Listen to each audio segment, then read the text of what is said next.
السلام علیکم ورحمۃ اللہ وبرکاتہ۔ محترم سامعین کرام، سیرت ابو بکر صدیق رضی اللہ عنہ 6 حصوں پر مشتمل ہے اور یہ آخری چھٹا حصہ ہے۔ اس حصے میں خالد بن ولید رضی اللہ عنہ کی ملک شام میں عظیم الشان کارکردگی کا ذکر ہوگا، جنگ یرموک پر سیر حاصل گفتگو ہوگی اور وفات صدیقی پر تفصیلی بیان ہوگا انشاءاللہ۔ لہذا غور سے سنیں اور ماضی سے وابستہ ہو کر مستقبل کی تیاری کریں، اور اگر مناسب سمجھیں تو میرا یوٹیوب چینل علمی نشریات کو سبسکرائب کر لیں اور دوسروں کو بھی سننے کی ترغیب دیں۔ محترم سامعین کرام، خالد بن ولید رضی اللہ عنہ ملک شام میں ایرانیوں کی جانب سے کسی قدر اطمینان ہو چکا تھا اور امید نہ تھی کہ اب جلد وہ مدینہ منورہ پر فوج کشی کے خواب دیکھیں۔ جس وقت عرب کے ہر ایک حصے میں فتنہ ارتداد فروغ ہو گیا اور ایرانی خطرے کی اہمیت بھی کسی عجلت کی متقاضی نہ رہی، تو اب سب سے مقدم اور سب سے زیادہ اہم ملک شام کا انتظام اور اس طرف سے رومی و غسانی خطرے کی روک تھام تھی۔ شرحبیل بن عمرو غسانی بادشاہ نے نبی اکرم صلی اللہ علیہ وسلم کے ایلچی کو شہید کر دیا تھا، جس کے بعد جنگ موتا ہوئی۔ پھر رومیوں اور غسانیوں نے مل کر مدینہ منورہ پر فوج کشی کی تیاریاں کیں، جس کا حال سن کر خود نبی اکرم صلی اللہ علیہ وسلم فوج لے کر تبوک تک تشریف لے گئے، مگر اس وقت تک عیسائی پورے طور پر اتنے بڑے عربی و اسلامی لشکر کے مقابلے کی جرأت نہ کر سکے، اور نبی اکرم صلی اللہ علیہ وسلم سرحد شام پر روب ڈال کر واپس تشریف لے آئے۔ اس کے بعد پھر خبر پہنچی کہ سرحد شام پر فوجی تیاریاں ہو رہی ہیں، تو نبی اکرم صلی اللہ علیہ وسلم نے اسامہ بن زید رضی اللہ عنہ کو روانہ کیا، جو بعد وفات نبوی صلی اللہ علیہ وسلم سرحد شام کی طرف گئے اور جو مقابل ہوا اس کو شکست دے کر جلدی سے واپس چلے آئے، کیونکہ فتنہ ارتداد کا اندرونی ملک میں خوب زور شور تھا۔ فتنہ ارتداد کی روک تھام کے لیے ابو بکر صدیق رضی اللہ عنہ نے جب 11 لشکر تیار کر کے روانہ کیے تو ان میں سے ایک لشکر خالد بن ولید رضی اللہ عنہ کو دے کر حکم دیا کہ تم سرحد شام کی طرف جاؤ۔ ابو بکر صدیق رضی اللہ عنہ بھی شامی خطرے کو محسوس کیے ہوئے تھے اور انہوں نے فتنہ ارتداد کے فروغ کرنے میں شامی خطرے کو بخوبی پیش نظر رکھا تھا۔ جب ارتداد سے اطمینان ہو گیا تو انہوں نے خالد بن ولید رضی اللہ عنہ کو تو عراق کی طرف متوجہ کر دیا کہ ایرانی خطرے کی طرف سے اطمینان حاصل ہو، اور ملک عرب کے ہر حصے میں ایلچی بھیج کر لڑائی کے لیے جنگی سپاہیوں کو ہر قبیلے سے طلب کیا۔ مدعا یہ تھا کہ عرب کی متحدہ طاقت سے رومی اور ایرانی بادشاہتوں کا مقابلہ کیا جائے، تاکہ ہمیشہ کے لیے عیسائیوں اور مجوسیوں کے خطرے سے عرب کو نجات مل جائے۔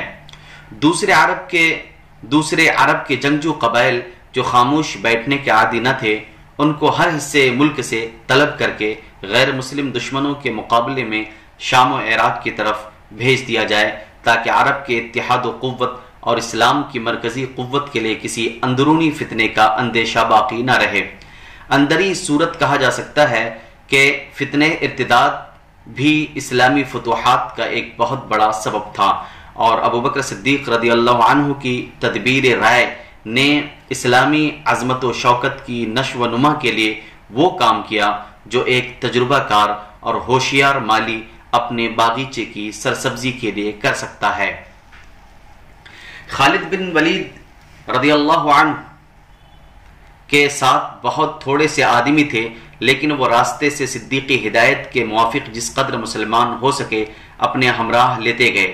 خالد بن ولید رضی اللہ عنہ کو حکم دیا گیا تھا کہ جہاں تک ہو سکے مرتدین کو درست کرنا اور عیسائی لشکر مقابلے پر آئے تو حتی الامکان چھاپا مار جنگ سے کام لینا، میدان داری اور جم کر مقابلہ کرنے سے پرہیز کرنا۔ ایسا حکم دینے کی وجہ یہ تھی کہ صدیق اکبر رضی اللہ عنہ سب سے اول عرب کو قابو میں لانا چاہتے تھے، اور جب تک فتنہ ارتداد کلی طور پر فروغ نہ ہو جائے اس وقت تک ہرقل و کسریٰ کی فوجوں سے لڑائی چھیڑنا مناسب نہ سمجھتے تھے۔ جس طرح دوسرے سرداران لشکر کے ساتھ دربار خلافت سے خط و کتابت جاری تھی، اسی طرح خالد بن ولید رضی اللہ عنہ کی نقل و حرکت سے بھی صدیق اکبر باخبر تھے اور برابر خالد بن ولید کے پاس مدینہ منورہ سے احکام بھیجتے رہتے تھے۔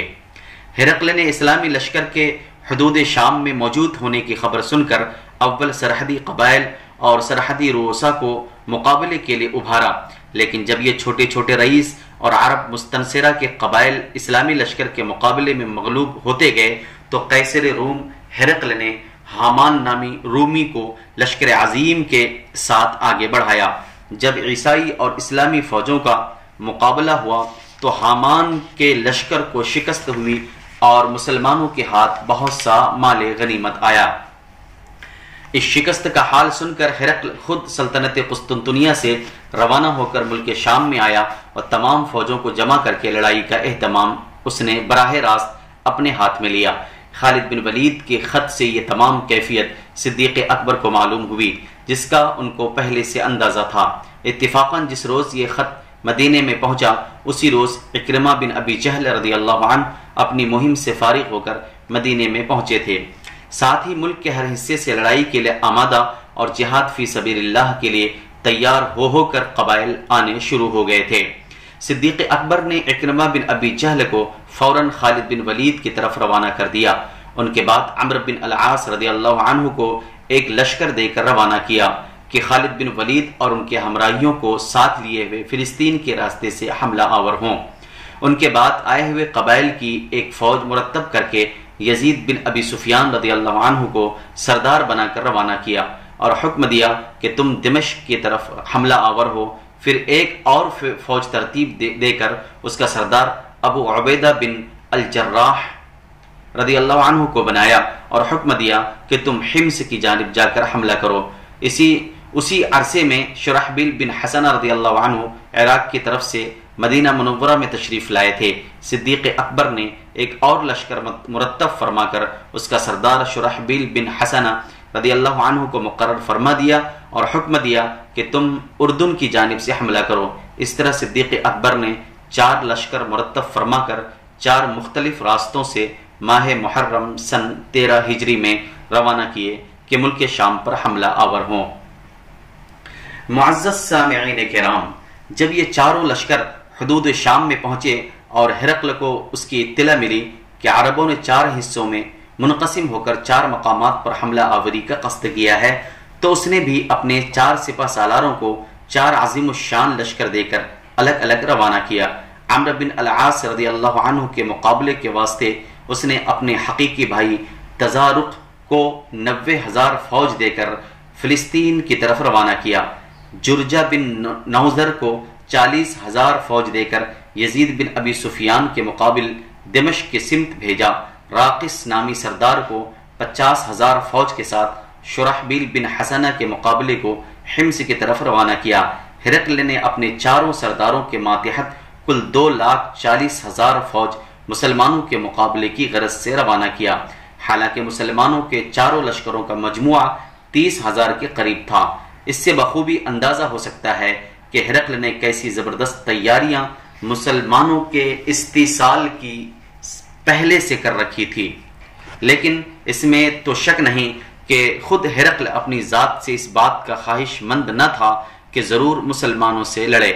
وہ تو لڑائی کو ٹالنا اور جہاں تک ممکن ہو مسلمانوں سے بے تعلق رہنا چاہتا تھا، لیکن اس کے تمام درباری، تمام عمرا، تمام سرداران فوج اور تمام صوبیدار ہماتن آمادہ و مستعد تھے کہ ملک عرب پر حملہ کیا جائے۔ اس مطلب کو ان الفاظ میں بھی ادا کیا جا سکتا ہے کہ ہرقل تو لڑائی پر آمادہ نہ تھا، مگر رومی گورنمنٹ پورے طور پر آمادہ و مستعد تھی، لہذا ہرقل کو رومی گورنمنٹ کا بادشاہ ہونے کی حیثیت سے ہر ایک اہتمام ایک ہوشیار و تجربہ کار محتمم کی طرح کرنا پڑتا تھا۔ مسلمان سردار اگرچہ ایک دوسرے سے جدا سفر کر رہے تھے، لیکن حکم صدیقی کے موافق ایک دوسرے کے حالات سے باخبر اور آپس میں سلسلہ پیام رسانی کو قائم رکھے ہوئے تھے۔ جب حدود شام میں داخل ہونے کے بعد ان کو معلوم ہوا کہ ہر ایک لشکر کے مقابلے پر اس سے 8 گنا رومی فوج جو ہر طرح کیل کانٹے سے لیس ہے آ رہی ہے، تو ایک طرف صدیق اکبر کو اطلاع دی اور دوسری طرف انہوں نے مناسب سمجھا کہ ہم کو ایک جگہ متحد ہو کر مقابلہ کرنا چاہیے۔ اتفاق کی بات کہ ادھر چاروں سردار اپنی اپنی فوجوں کو لیے ہوئے ایک جگہ یرموک میں جمع ہوئے، اور ادھر صدیق اکبر نے رومی لشکر کی کثرت اور تیاریوں کا حال سن کر ایک طرف تو چاروں سرداروں کے نام ایک جگہ جمع ہو کر مقابلہ کرنے کا حکم بھیجا، اور دوسری طرف خالد بن ولید کو لکھا کہ تم صوبہ حیرہ میں اپنی جگہ مثنہ بن حارثہ رضی اللہ عنہ کو وہاں کا ذمہ دار افسر بنا کر نصف فوج مثنہ کے پاس چھوڑ کر اور نصف فوج خود لے کر شام کی طرف چلے جاؤ، اور وہاں کی تمام افواج اسلام کا اہتمام بحیثیت سپہ سالار اعظم اپنے ہاتھ میں لے لو۔ صدیق اکبر دیکھ چکے تھے کہ خالد بن ولید نے ایرانی فوج کو کس طرح پیہم شکستیں دے کر ایک بڑا علاقہ سلطنت ایران سے چھین لیا تھا۔ ان کی نظر میں خالد بن ولید سے بہتر کوئی شخص نہ تھا جو اس خطرناک حالت میں رومیوں کا مقابلہ کامیابی سے کر سکے۔ یہ وہ بھی جانتے تھے کہ خالد کا سب سے بڑا اور سب سے پہلا کارنامہ جنگ موتا تھا کہ انہوں نے اسلامی لشکر کی بگڑی ہوئی حالت کو سدھار لیا تھا، جس کے صلے میں بارگاہ عزدی سے ان کو سیف اللہ کے خطاب ملا تھا۔ لہٰذا انہوں نے مناسب سمجھا کہ چاروں نہایت زبردست اور قبائل سپہ سالاروں کے پاس سیف اللہ کو بھیجنا اور ان چاروں پر ان کو سردار بنا دینا ضرور مفید ہوگا۔ چنانچہ خالد بن ولید نے 10,000 فوج مثنہ بن حارثہ کے پاس چھوڑی اور 10,000 فوج لے کر شام روانہ ہوئے۔ ادھر ہرقل نے جب یہ دیکھا کہ چاروں اسلامی لشکر ایک جگہ جمع ہو گئے ہیں تو اس نے بھی اپنے چاروں سرداروں کو حکم دیا کہ ایک جگہ جمع ہو کر مقابلہ کرو۔ چاروں رومی لشکر جمع ہو کر چشمہ یرموک کے دوسری جانب ایک ایسے بیضوی میدان میں خیمہ زن ہوئے جو پشت پر جانب پہاڑ اور سامنے کی جانب پانی سے محصور تھا۔ اس 2,40,000 رومی لشکر کا سپہ سالار اعظم ہرقل کا بھائی تزارق تھا۔ ہرقل نے اس کو لکھا کہ میں ایک زبردست لشکر تمہاری کمک کے لیے روانہ کر رہا ہوں۔ چنانچہ حامان نامی سردار کو یرموک کی طرف روانہ کیا۔ اسلامی لشکر جو چشمہ یرموک کے اس طرف میدان میں پڑا ہوا تھا خود رومیوں پر اپنی قلت کے سبب سے حملہ نہ کر سکتا تھا۔ ادھر رومی جو ایک قدرتی حصار کے اندر محفوظ تھے باہر نکل کر مسلمانوں پر حملہ آور ہونے میں پسو پیش کر رہے تھے۔ یرموک میں جب دونوں طرف کے لشکر جمع ہوئے ہیں تو سفر کا مہینہ تھا۔ انہی ایام میں یا 2-4 روز بعد خالد بن ولید عراق سے اپنا 10,000 لشکر لے کر یرموک کی جانب روانہ ہوئے۔ راستے میں خالد بن ولید رضی اللہ عنہ کو کئی جگہ دشمن قبائل اور دشمن رئیسوں کی فوجوں نے روکا ٹوکا۔ ہر جگہ خالد بن ولید لڑتے، دشمنوں کو مارتے بھگاتے اور سامنے سے ہٹاتے ہوئے ماہ ربیع الاول سن 13 ہجری میں یرموک پہنچ گئے۔ یرموک میں ہرقل کی طرف سے کئی سردار اور بطریق فوجی امداد کے ساتھ رومی لشکر میں آ کر شریک ہو چکے تھے۔ خالد رضی اللہ عنہ کے آنے سے پہلے اگرچہ معمولی چھیڑ چھاڑ دونوں لشکروں میں ہو جاتی تھی مگر کوئی اہم قابل تذکرہ معرکہ ابھی تک نہیں ہوا تھا۔ جنگ یرموک۔ خالد بن ولید رضی اللہ عنہ نے ایک تجربہ کار سپہ سالار کی حیثیت سے تمام حالات کا معائنہ کیا۔ ایک رات ان کو محسوس ہوا کہ صبح رومی لشکر متفقہ طور پر حملہ آور ہوگا۔ انہوں نے رات ہی کے وقت تمام لشکر اسلام کو، جس کی تعداد 40,000 سے 46,000 تک بیان کی گئی ہے، بہت سے چھوٹے چھوٹے دستوں میں تقسیم کر کے ہر ایک دستے پر ایک تجربہ کار بہادر شخص کو افسر مقرر کیا، اور چیدہ بہادروں کا ایک مختصر دستہ اپنی رفاقت کے لیے مخصوص کر کے نہایت عمدگی کے ساتھ ہر ایک افسر کو اس کے فرائض اور مناسب ہدایات سمجھا دی۔ رومی لشکر کی جانب سے اول 40,000 سواروں کے ایک لشکر نے حملہ کیا۔ خالد بن ولید رضی اللہ عنہ نے اپنے مٹھی بھر رفیقوں کے ساتھ آگے بڑھ کر اس لشکر کو بھگا دیا۔ اس کے بعد جربہ بن زیدی رومی سردار آگے بڑھ کر آیا اور خالد بن ولید کو کچھ باتیں کرنے کے لیے طلب کیا۔ خالد بن ولید رضی اللہ عنہ اس کے پاس گئے۔ اس نے خالد بن ولید سے اسلام کے متعلق کچھ سوالات کیے۔ خالد بن ولید نے اس کو نہایت خوبی سے اسلام کی حقیقت سمجھائی۔ وہ اسی وقت مسلمان ہو کر تنہا خالد بن ولید کے ہمراہ اسلامی لشکر میں چلے آئے اور پھر مسلمانوں کے ساتھ شریک ہو کر رومی لشکر پر حملہ آور ہوئے۔ اسی لڑائی میں جربہ بن زید نہایت بہادری کے ساتھ لڑ کر شہید ہوئے۔ اب دونوں طرف سے سخت حملہ شروع ہوا۔ اسلامی سرداروں کی حیرت انگیز بہادری نے باوجود مسلمانوں کی کمی کے کسی لشکری کے دل میں ہمت ہارنے اور بددل ہونے کے خیال تک کو بھی نہیں آنے دیا۔ جوش و خروش کا یہ عالم تھا کہ عورتوں نے بھی جو اسلامی لشکر کے ساتھ تھیں لڑنے اور کفار کے قتل کرنے میں حصہ لیا۔ ابو سفیان رضی اللہ عنہ رجز پڑھ کر دلوں میں جوش اور لڑائی کی امنگ پیدا کر رہے تھے۔ عکرمہ رضی اللہ عنہ نے بلند آواز سے کہا کہ کون ہے جو میرے ہاتھ پر موت کے لیے بیعت کرے؟ اسی وقت زرار بن الازور رضی اللہ عنہ اور دوسرے 400 آدمیوں نے بیعت کی کہ یا تو ہم شہید ہو جائیں گے یا فتح مند ہو کر میدان سے واپس آئیں گے انشاءاللہ۔ اس کے بعد یہ جماعت رومی لشکر میں بھوکے شیروں کی طرح گھس گئی۔ مقداد رضی اللہ عنہ بلند آواز سے سورہ انفال کی تلاوت فرما کر غازیان اسلام کے دلوں میں شوق شہادت پیدا کر رہے تھے۔ خالد بن ولید، ابو عبیدہ بن الجراح، شرحبیل بن حسنہ، زید بن ابی سفیان، ابو دردہ، عمرو بن عاص، حارث، زرار، جربہ بن زید رضی اللہ عنہم اجمعین وغیرہ بہادران اسلام نے وہ کارہائے نمایاں کیے کہ چشم فلک نے آج تک نہ دیکھے تھے۔ صبح سے شام تک شمشیر و خنجر اور تیر و سنان کا استعمال بڑی تیزی اور سرگرمی سے جاری رہا۔ ظہر و عصر کی نمازیں غازیان اسلام نے محض اشاروں سے میدان جنگ میں لڑتے ہوئے پڑھی۔ دن ختم ہو گیا مگر لڑائی ختم نہ ہوئی۔ آخرکار رومی دن بھر کی صعوبت کشی سے افسردہ و مزمحل ہو کر مسلمانوں کے مقابلے پر نہ جم سکے۔ پیچھے ہٹے اور ہٹتے ہٹتے دامن کوہ میں پہنچے، لیکن مسلمان ان کے ساتھ ساتھ بڑھتے بڑھتے اور دھکیلتے ہوئے گئے۔ جب پیچھے ہٹنے اور بھاگنے کی جگہ نہ ملی تو ادھر ادھر کو پھوٹ پھوٹ کر ان کا سیلاب نکلا۔ مسلمانوں نے ان کا پیچھا نہ چھوڑا۔ بہت سے پانی میں ڈوب کر، بہت سے خندق میں گر کر ہلاک ہوئے۔ 1,30,000 رومی لقمہ اجل ہوئے۔ باقی اپنی جان بچا کر بھاگ نکلے۔ ان مفرورین میں سوار زیادہ تھے، پیدل قریباً سب مارے گئے۔ لڑائی تمام دن اور تمام رات جاری رہ کر اگلے دن صبح کے وقت مسلمانوں کی فتح کی شکل میں ختم ہوئی اور رومی سپاہیوں سے میدان بالکل خالی نظر آیا۔ رومیوں کا سپہ سالار اعظم تزارق برادر ہرقل بھی مارا گیا اور بھی کئی سردار مارے گئے۔ مسلمانوں کے 3,000 بہادر شہید ہوئے۔ ان 3,000 میں جربہ بن زید رضی اللہ عنہ 9 مسلم، عکرمہ بن ابی جہل، عمر بن عکرمہ، سلمہ بن ہشام، عمر بن سعید، ابان بن سعید، ہشام بن العاص، حبار بن سفیان، طفیل بن عمر وغیرہم رضی اللہ عنہم اجمعین شہداء خاص طور پر قابل تذکرہ ہیں۔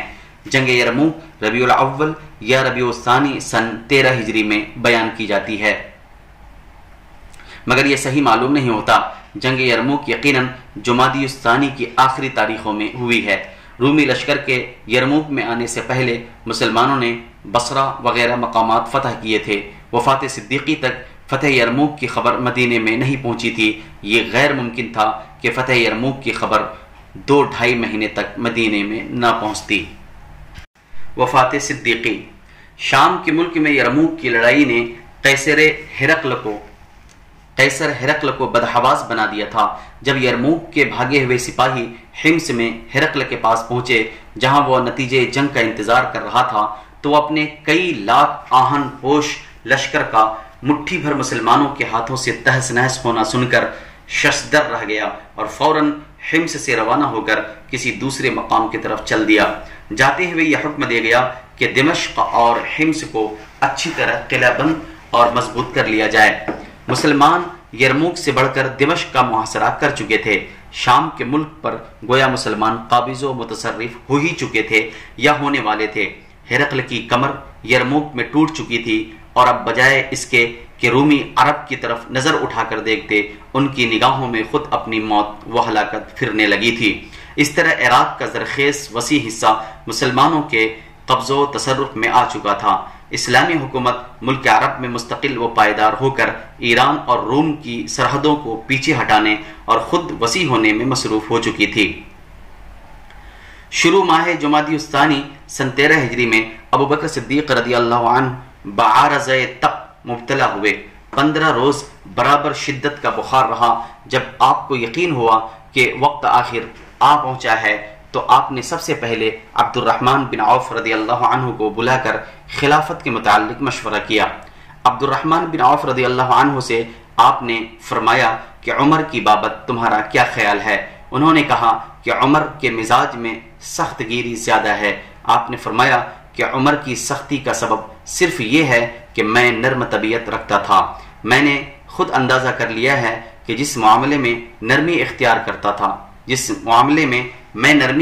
کرتا تھا اس میں عمر کی رائے سختی کی جانب مائل نظر آتی تھی، لیکن جن معاملات میں میں نے سختی سے کام لیا ہے ان میں عمر ہمیشہ نرمی کا پہلو اختیار کرتے تھے۔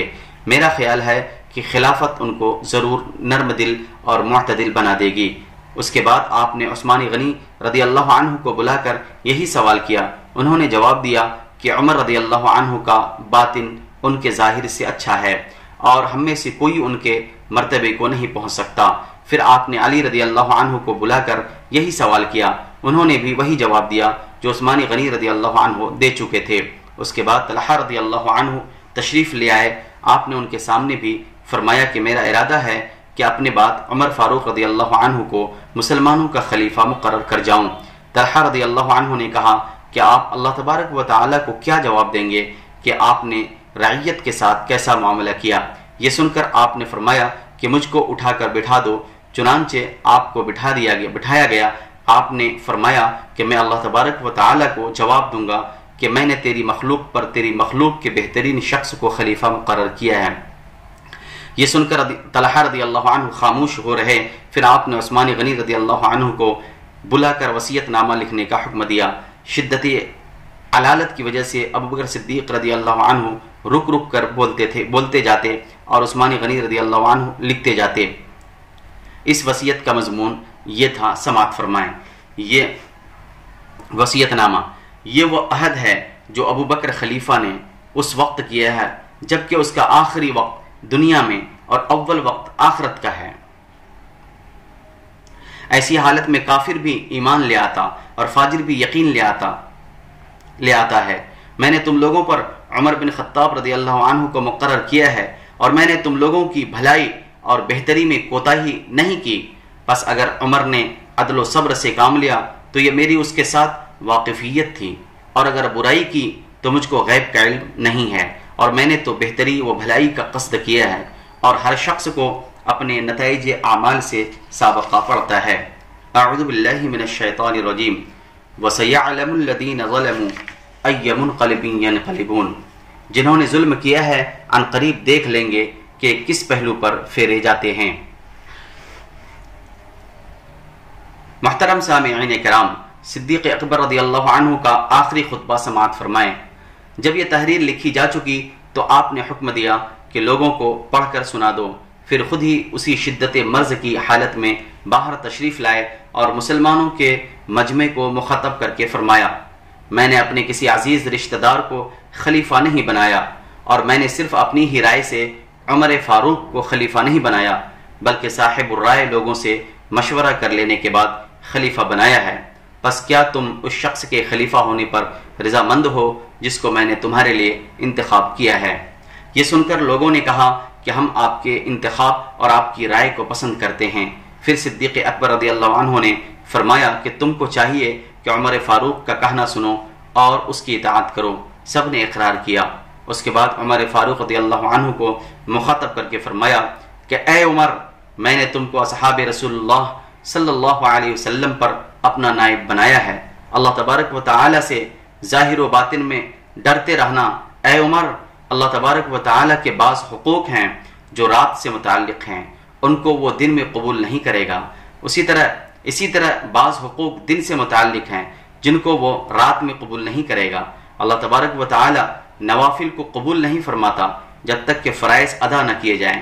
اے عمر، جن کے اعمال صالحہ قیامت میں وزنی ہوں گے وہی فلاح پائیں گے، اور جن کے اعمال نیک کم ہوں گے وہ مبتلا مصیبت ہوں گے۔ اے عمر، کیا تم کو معلوم نہیں کہ ترغیب و ترہیب اور اندازو اور انذار و بشارت کی آیات قرآن مجید میں ساتھ ساتھ نازل ہوئی ہیں تاکہ مومن اللہ تبارک و تعالی سے ڈرتا اور اس سے اپنی مغفرت طلب کرتا رہے۔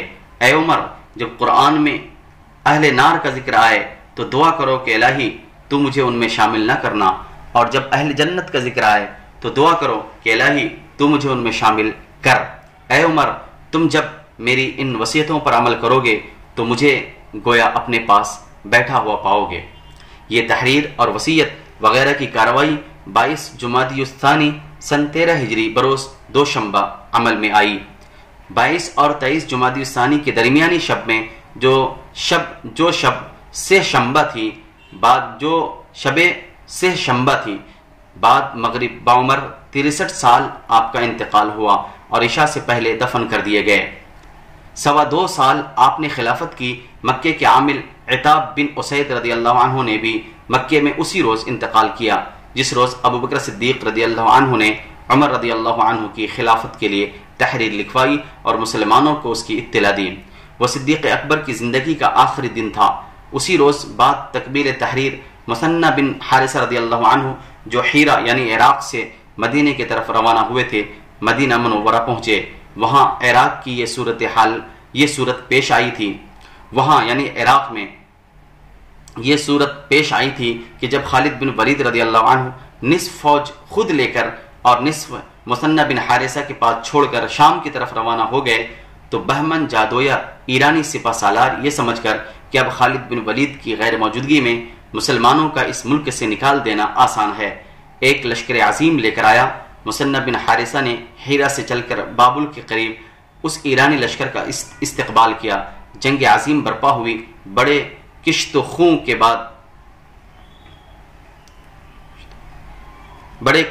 کے بعد ایرانیوں کو شکست فاش نصیب ہوئی۔ مثنى بن حارثہ نے مدائن کے قریب تک ایرانیوں کا تعاقب کیا اور پھر حیرہ واپس چلے آئے۔ اس شکست کے بعد ایرانیوں نے اپنے اندرونی جھگڑوں کو ملتوی کر کے اور ایرانی سپہ سالاروں اور وزیروں نے اپنی رقابتوں کو فراموش کر کے اثر نو تیاریاں شروع کیں۔ تمام ملک اور صوبوں میں زندگی، جوش اور ہمت کی لہر دوڑ گئی۔ ایرانی قبائل اور روسائے ملک سب مسلمانوں کے خلاف میدان جنگ میں جانے اور لڑنے مرنے پر مستعد ہو گئے۔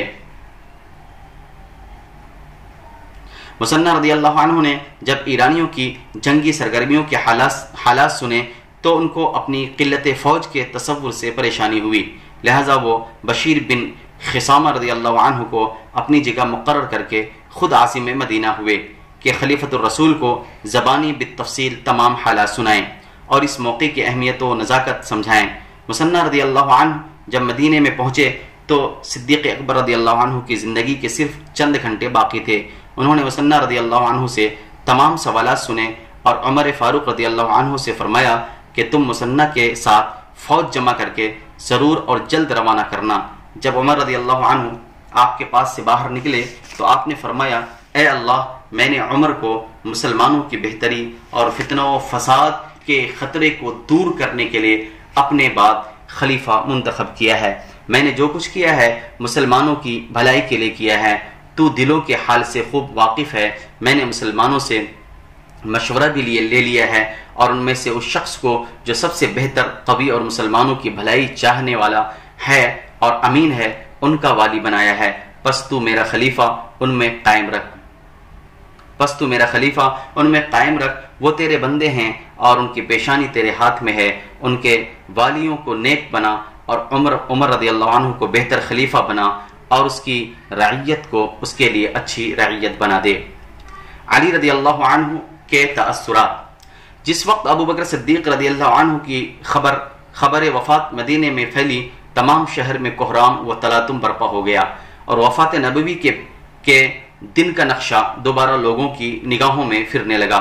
علی رضی اللہ عنہ نے اس خبر کو سنا تو رو پڑے اور روتے ہوئے آپ کے مکان پر آئے، دروازے پر کھڑے ہو کر فرمانے لگے، اے ابو بکر، اللہ تبارک و تعالی تم پر رحم کرے، واللہ تم تمام امت میں سب سے پہلے ایمان لائے اور ایمان کو اپنا خلق بنایا۔ تم سب سے زیادہ صاحب ایقان، سب سے غنی اور نبی اکرم صلی اللہ علیہ وسلم کی سب سے زیادہ حفاظت و نگہداشت کرتے، اسلام میں سب سے زیادہ حامی اور خیرخواہ مخلوق تھے۔ تم خلق، فضل، ہدایت میں نبی اکرم صلی اللہ علیہ وسلم سے قریب تر تھے۔ اللہ تبارک و تعالی تم کو اسلام اور مسلمانوں کی طرف سے بہترین جزا دے۔ تم نے آپ صلی اللہ علیہ وسلم کی تصدیق کی جب دوسروں نے تکذیب کی، اور اس وقت رسول اللہ صلی اللہ علیہ وسلم کی غمخواری کی جب دوسروں نے بخل کیا۔ جب لوگ نصرت و حمایت سے رکے ہوئے تھے، تم نے کھڑے ہو کر اللہ کے رسول صلی اللہ علیہ وسلم کی مدد کی۔ اللہ تبارک و تعالی نے تم کو اپنی کتاب میں صدیق کہا، والذین جاء بالصدق وصدق بہ۔ تم اسلام کی پشت و پناہ اور کافروں کو بھگانے والے تھے۔ نہ تمہاری حجت بے راہ ہوئی اور نہ تمہاری بصیرت ناتواں ہوئی۔ تمہارے نفس نے کبھی بزدلی نہیں دکھائی۔ تم پہاڑ کے مانند مستقل مزاج تھے، تند ہوائیں تم کو نہ اکھاڑ سکیں نہ ہلا سکیں۔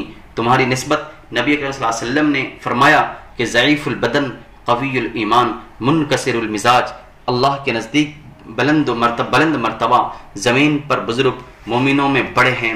نہ تمہارے سامنے کسی کو طمع ہو سکتی ہے نہ خواہش۔ کمزور تمہارے نزدیک قوی اور قوی کمزور تھا، یہاں تک کہ کمزور کا حق دلا دو اور زور آور سے حق لے لو۔ عمر فاروق رضی اللہ عنہ اس خبر کو سن کر فرمانے لگے، اے خلیفہ رسول صلی اللہ علیہ وسلم، تم نے اپنے بعد قوم کو بڑی سخت تکلیف دی اور ان کو مصیبت میں ڈال دیا۔ تمہارے غبار کو بھی پہنچنا بہت مشکل ہے، میں تمہاری برابری کہاں کر سکتا ہوں۔ اعمال صدیقی، ابو بکر صدیق رضی اللہ، اعمال خلافت صدیقی، ابو بکر صدیق رضی اللہ عنہ کے عہد خلافت میں امیر الملت ابو عبیدہ بن الجراح رضی اللہ عنہ بیت المال کے افسر اور محتمم تھے۔ محکمہ قضا فاروق اعظم رضی اللہ عنہ کے سپرد تھا۔ علی رضی اللہ عنہ اور عثمان غنی رضی اللہ عنہ کو کتابت اور دفتر کا کام سپرد تھا۔ ان حضرات میں سے جب کوئی موجود نہ ہوتا تو دوسرا جو کوئی موجود ہوتا اس کام کو انجام دے دیتا تھا۔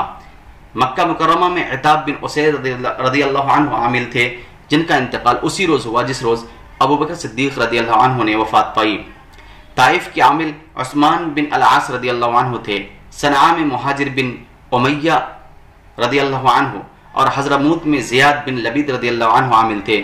صوبہ غولان میں یعلا بن امیہ، یمن میں ابو موسیٰ اشعری، جند میں معاذ بن جبل، بحرین میں علا بن الحضرمی، دومت الجندل میں عیاض بن غنم، عراق میں مسنہ بن حارثہ عامل یا گورنر کے عہدے پر مقرر تھے۔ ابو عبیدہ بن الجراح رضی اللہ عنہ آخر میں سپہ سالاری کی خدمت میں مامور ہو کر شام کی طرف بھیجے گئے تھے۔ یزید بن ابی سفیان، عمرو بن العاص، شرحبیل بن حسنہ رضی اللہ عنہ اجمعین بھی سپہ سالاری کی خدمات پر ملک شام میں مصروف تھے۔ خالد بن ولید رضی اللہ عنہ خلافت صدیقی میں سپہ سالار اعظم کے عہدے پر فائز اور خلافت صدیقی سے وہی نسبت رکھتے تھے جو رستم کو کیکاوس و کیخسرو کی سلطنت سے تھی۔ اولاد و ازواج، ابو بکر صدیق رضی اللہ عنہ کی پہلی بیوی قتیلہ بن عبد العزہ تھی، جس سے عبداللہ بن ابی بکر رضی اللہ عنہ اور اس کے بعد اسما بنت ابی بکر رضی اللہ عنہ عبداللہ بن زبیر کی والدہ پیدا ہوئے۔ آپ کی دوسری بیوی ام رومان تھیں، ان کے بطن سے عبد الرحمن بن ابی بکر رضی اللہ عنہ اور عائشہ صدیقہ رضی اللہ عنہ پیدا ہوئے۔ جب ابو بکر صدیق رضی اللہ عنہ مسلمان ہوئے تو پہلی بیوی نے مسلمان ہونے سے انکار کر دیا، اس کو آپ نے طلاق دے دی۔ دوسری بیوی ام رومان مسلمان ہو گئی۔ مسلمان ہونے کے بعد بھی آپ نے 2 نکاح اور کیے، ایک اسما بنت عمیس رضی اللہ عنہا کے ساتھ جو جعفر بن ابی طالب رضی اللہ عنہ کی بیوہ تھیں، ان کے بطن سے محمد بن ابی بکر رضی اللہ عنہ پیدا ہوئے۔ دوسرا نکاح حبیبہ بنت خارجہ انصاریہ رضی اللہ عنہا سے کیا جو قبیلے خزرج سے تھیں، ان کے بطن سے ایک بیٹی ام کلثوم آپ کی وفات کے بعد پیدا ہوئی رضی اللہ عنہا۔ وآخر دعوانا ان الحمد